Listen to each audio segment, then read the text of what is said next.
নমস্কাৰ সুপ্ৰভাত ষ্টুডিঅ'ত মই কবিতা লৈ আহিছোঁ আজিৰ প্ৰথমটো গুৰুত্বপূৰ্ণ খবৰ। অৰুণাচলৰ বিৰুদ্ধে দ্বিতীয় দিনা অব্যাহত আছে TMPKৰ অৰ্থনৈতিক অৱৰোধ। মিংমাং বদতিত গুলীচালনা কৰা অৰুণাচলী দুৰ্বৃত্তৰ শাস্তিৰ দাবী অটল TMPK।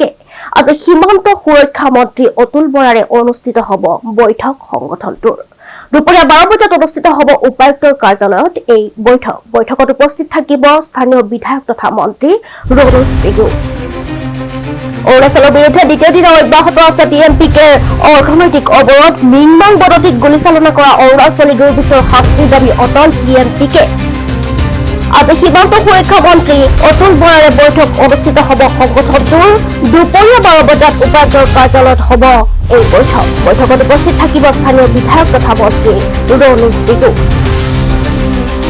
অৰুণাচলৰ বিৰুদ্ধে দ্বিতীয় দিনা অব্যাহত আছে TMPKৰ অৰ্থনৈতিক অৱৰোধ। মিংমাং বদতিত গুলীচালনা কৰা অৰুণাচলী দুৰ্বৃত্তৰ শাস্তিৰ দাবী অটল TMPK।